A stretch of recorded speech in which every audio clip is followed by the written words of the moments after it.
En dit is het nieuws van vandaag. Na 30 dagen zonder nieuwe registraties is op Curaçao zaterdag een nieuwe coronabesmetting geregistreerd. Het gaat om iemand die uit het buitenland is gekomen en in quarantaine zit. Dat heeft epidemioloog Dr. Izzy Gessenbloed bekendgemaakt. Daarmee zijn er op Curaçao 17 coronaregistraties. De persoon werd tijdens de quarantaine ziek en het was reden om eerder te testen. De persoon is nu in isolatie gebracht. Een 36-jarige man is vrijdagnacht overleden in het ziekenhuis. Hij werd rond 11 uur 's avonds binnengebracht met diverse steekwonden. De man was aangetroffen bij een snack aan de Piscaderaweg. Daar zou hij ruzie hebben gekregen met enkele personen. De politie tast nog in het duister over wat er precies is gebeurd, maar is druk met de zaak bezig. Het gaat om de 36-jarige op Curaçao geboren Dielmer Dielingen. De motie die vrijdagavond is aangenomen tijdens een virtuele vergadering van het Curaçaose parlement is toch niet geldig. Maar 10 mensen stemden voor de motie. Volgens de regels zijn er minstens 11 stemmen nodig. Daarmee is de motie alsnog niet geldig. Zo heeft plaatsvervangend statenvoorzitter Eugène Cleopa zaterdag bekendgemaakt. De pas opnieuw beëdigde parlementariër Giselle McWilliam deed wel mee met de vergadering, maar op het moment van stemmen was de batterij van haar computer leeg. In de motie zegt het parlement dat het eens is met het plan van de regering om de PSB-bank over te laten gaan in een nieuw te vormen bank met de naam APC-bank van het Algemene Pensioenfonds Curaçao.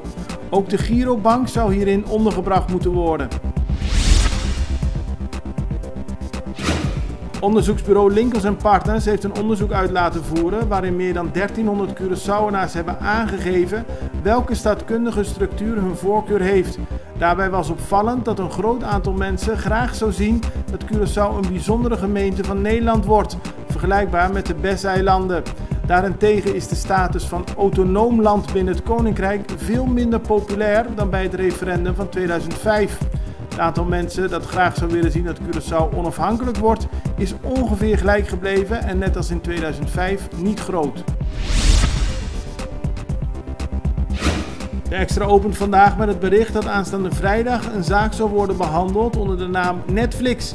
Die zaak gaat over 9 personen, zowel Curaçaoënaars als Venezolanen, die op 16 februari van dit jaar zijn aangehouden op 2 verschillende boten in Fuikbaai. De kapiteins van beide boten hadden de interesse gewekt van de autoriteiten door hun opmerkelijke gedrag in en rond de baai. Na onderzoek werden drugs en verschillende wapens en munitie aangetroffen. Op 9 juni aanstaande vindt er een regiezitting plaats tegen George Jamlodine. De oud-minister van Financiën is eerder veroordeeld tot 28 jaar gevangenisstraf voor diverse zaken, waaronder betrokkenheid bij de organisatie van de moord op Helmin Wiels.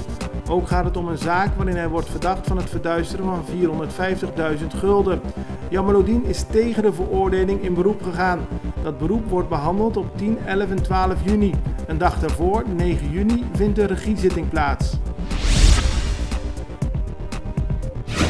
In de wijk Babuket is dit weekend een grote marihuanaplantage ontdekt na een anonieme tip. De politie deed een inval. De eigenaren van de plantage verkregen hun stroom en water illegaal. De eigenaren waren op het moment van de inval niet aanwezig, maar de politie zegt ze op het spoor te zijn.